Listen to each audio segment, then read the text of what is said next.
How you doing? So today we are talking about the patch notes. So the patch got delayed. They were having issues more than they normally do. There's been issues with the spotlight system and etc. So looks like it took them a while to get this patch out. There's some pretty important meta changing cards in this one, so let's get started.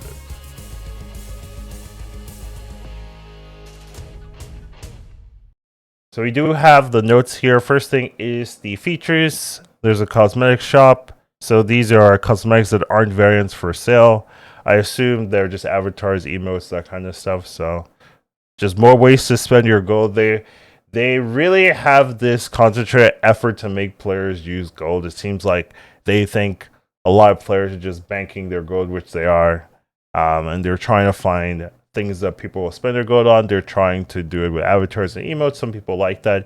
Emotes, I do think being available for gold will see some play.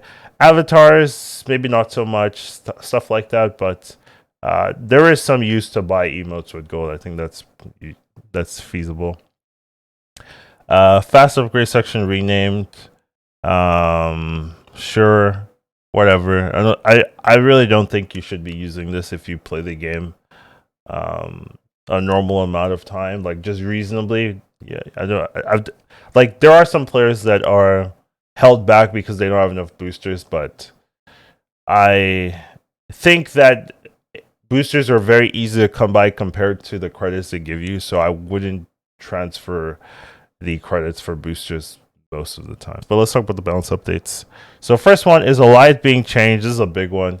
Elias definitely one very annoying card in the game. Just being able to set up just auto win scenarios that you can't counter at all is just kind of annoying. And it does seem like they want to change that a little bit. So it is going from a 6-2 to a 6-8. So it's getting a decent buff in terms of stats, but it's losing the ability to completely destroy all unrevealed. Now it just removes the text.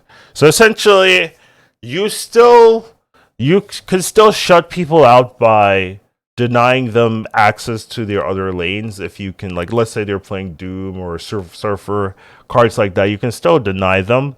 But now you don't get the auto win because you can't play nothing. At least you have a chance now to win, right? You just need to play something bigger. If you have like Red Giant or Red Hulk, right? Red Giant, sorry. You can just dominate that way. So I do think this is a pretty sizable nerf, I would say. It does mean that if you have priority, it's not like Alioth is useless, but it's still pretty bad. That's Odin level stats, so it's not like, oh my god, this is going to carry you if you don't have if you have priority. So it does mean it's meaningful to have Alioth in your deck if you're not getting priority, but it still means that if your opponent is trying to affect the other lanes, essentially, that Alioth still shuts that out completely. So, and just cards that buff themselves or buff other cards, things like that, just shuts them out. Alioth's been important but polarizing. He's been hugely effective for creating tension. Yeah, in-game effect is frustrating. Lose your cards completely. As we monitor Alioth, we thought about other ways we could implement the card. We felt it was ripe to freshen up the purple cloud with a new effect. It's to keep a fairly similar role, but to introduce more meaningful counterplay. Yeah. You can now just play big cards if you think they're playing Alliance. So that's going to matter. Alliance has had a pretty powerful win rate, a pretty high win rate, some of the best in the game, pretty much. Pretty much one of the best 6 drops that you could play if it makes sense to play Alliance. So I do wonder how this is going to change things, because you still have the same kind of I win potential, but now you can kind of you have a chance to play this even when you're losing and still be somewhat meaningful. So definitely an interesting change to the card. We'll see how much it affects the stats. Next up we have Zabu. I'm not too surprised about this one. They've been kind of hinting they're going to nerf Zabu for a while now. So now instead of 4 cost 1 less, it's now a one turn effect essentially, right? So you either play this turn 2 or turn 5. That seems to be the case, right? You play this turn 2 and then you play a 4 on 3, or you play this turn 5, you play two 4s on 6. It did get a power buff, but this is a big nerf for Zabu. Pretty much changes all Zabu decks. Yeah, I mean, I don't think Zabu is like the craziest card these days because of Surfer. I mean, because of Hope Summers. Because Hope Summers, you're not really playing Zabu or Hope Summers in the same decks. But Zabu has been a problem forever. So this is like a late aggression to the card. But it's fair. In the last year, the game has shifted to revolve more and more around Zabu's interaction for cost. Right now, Zabu is probably at an all-time low. Yeah, that's true. Impact is very real. Yeah, I it's hard to make 4-cost decks without saying, "Oh, is this card good with Zabu?" Essentially, so that's super fair.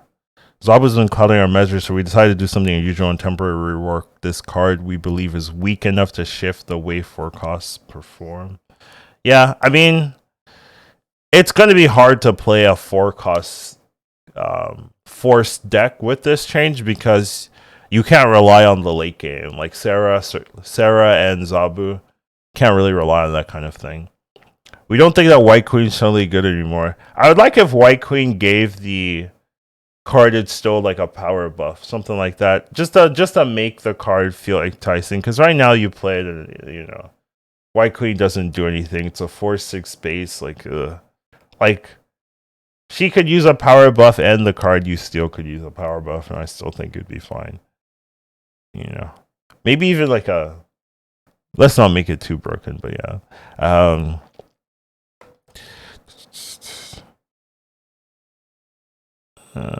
Decks can still cheat using Ravonists to be stronger as well as for cause of naturally bigger stats.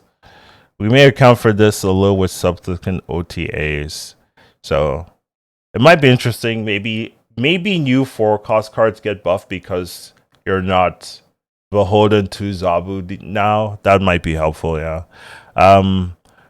This change is really to help vet that work, and we don't expect Zabu to remain in this state permanently. It's interesting. I think what they're saying here is that it's hard to get good data on 4-cost cards because 4-cost cards are clouded by Zabu. And anytime you're looking at the data with Zabu, are you looking at the Zabu data or are you looking at the actual 4-cost data? It's hard to bridge them with since they're so intricately twined. So maybe with this, they'll be able to get more realistic or accurate data about 4-costs and whether they should get buffed or not. So I think that's interesting. And I think Zabu has been a problem for a while. So I guess I'm fine with it.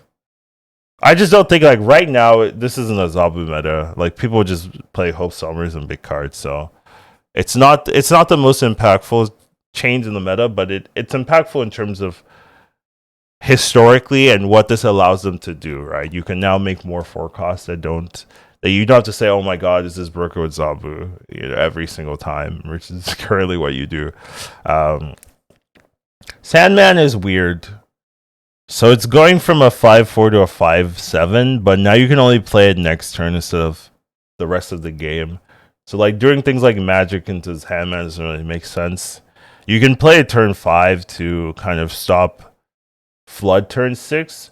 So there's definitely some decks that are going to be happy about this. Like this is maybe a more playable tech card.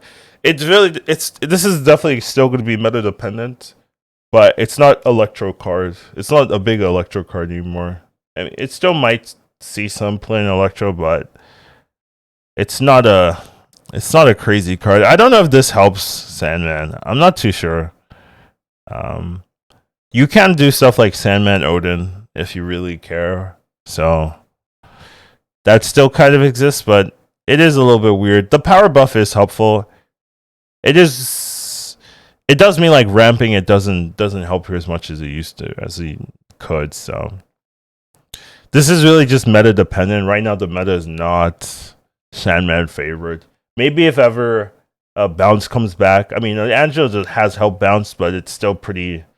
The meta is still pretty Red Hulk centric. So if bounce comes back, maybe this helps. Right now, it's kind of weird. Um, we're trying a different tactic and switch to a temporary effect that can pack more power. Yeah, sure. Lady Deathstrike seems very strong. This seems crazy. Well, not crazy, but like this seems very strong to me. Um, Lady Deathstrike was built around scaling her power to provide appealing goal, but that hasn't worked out. Yeah, it's too much effort, honestly. While Deathstrike is good, it's often just because the base effect is useful. Most of the time, the card is weak, and investing in buffing is a trap. We decided to trade the Dream with for a more consistent card.